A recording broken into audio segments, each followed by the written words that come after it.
Identity is a mix of qualities, beliefs, personality traits, appearance, and expressions. All the things that make you you. But here's a twist: identity isn't just one solid thing, it's layered, just like an onion. For your information, there's a lot more to ogres than people think. Example? Example? Okay, ogres are like onions.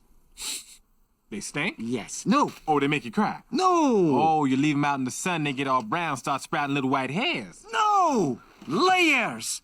Onions have layers. Ogres have layers. Onions have layers. So imagine your identity as an onion. At the core, in the bigger picture, we have your higher self, your truest, most authentic essence. But this real you is wrapped up in layers. But what is this layer around your higher self? Well, that's your personality. And even that has two distinct layers: the outer layer of your personality and the inner one. The outer layer of your personality is the version of yourself that interacts with the world. It's like the mask you wear to fit in with family, friends, and society. And it's a persona you project, which is shaped by expectations and social norms. Now, the outer layer of your personality is the deeper one, and you can call it the lower self.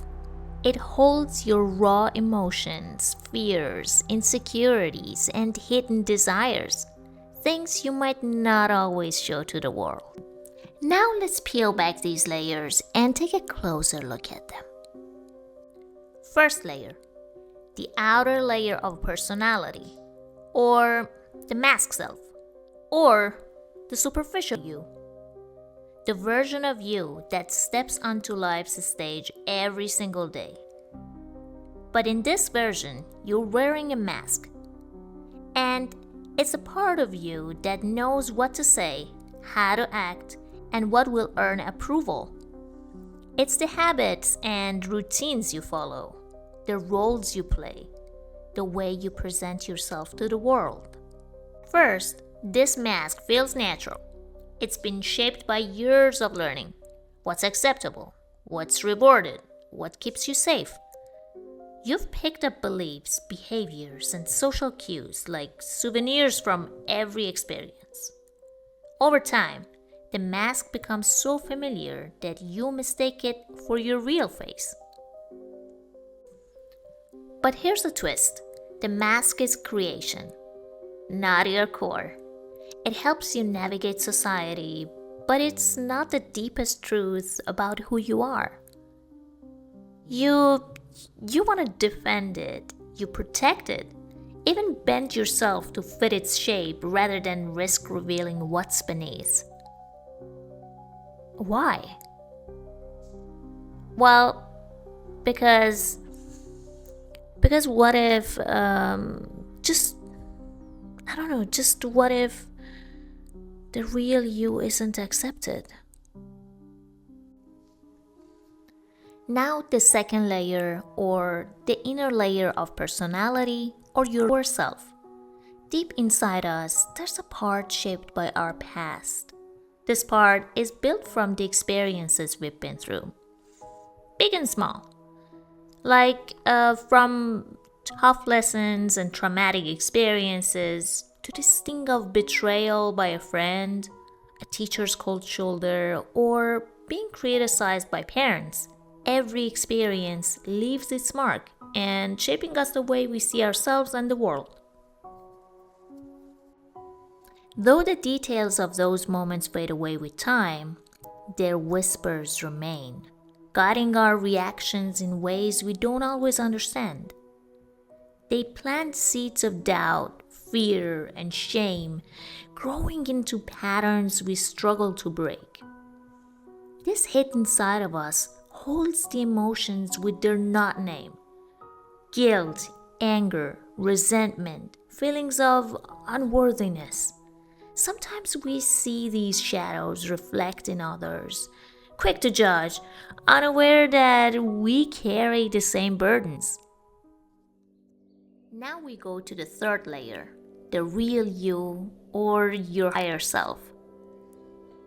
Here is not the persona you present to the world, not the habits or defenses shaped by experiences. It's just your higher self, the part of you that simply knows. And it's like the quiet awareness beneath the noise.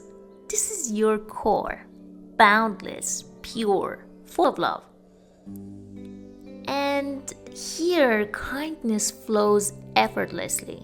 Respect, compassion, peace, joy, and wisdom live here. Your unique gifts, passion, and purpose, they don't come from the surface layer. They are born in this space, in the depths of who you truly are. And when you're at your best, aligned, fearless, and free, you are fully expressing your higher self. Seeing all these layers within ourselves isn't always easy. We often believe that what we say, or what we do, or what we feel is our true self. Because everything gets tangled and it becomes hard to separate one layer from another. Now think about this. There's one thing most of us know all too well.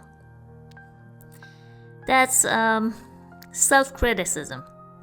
We can be our own toughest judges, replaying every mistake, every missed opportunity, every comparison where we fell short. We beat ourselves up over what we should have done better, who we should have become, and so on. And yet, every year we promise change, a fresh start, a new identity. But tell me, how can you truly improve something if you don't even fully understand it? A lot of inner turmoil happens when your personality is not aligned with the real you, or worse, when you lose touch with the real you. And it feels like you're just drifting, untethered, moving from one thing to the next thing without have any real roots. Other times, there's this underlying tension, a sense that something is off.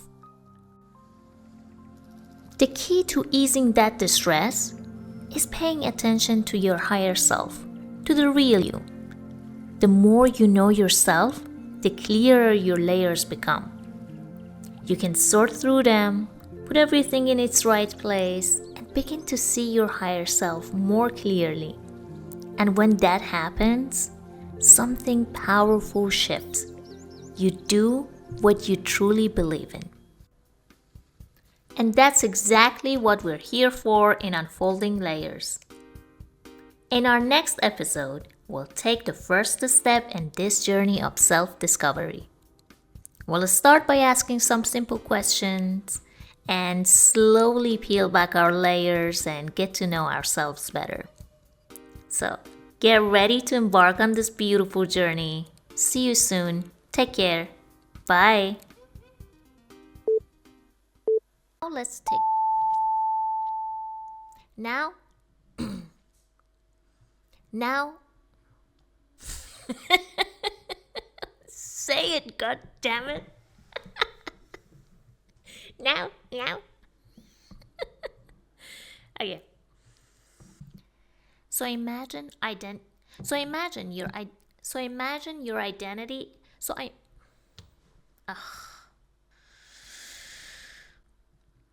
So what is this real?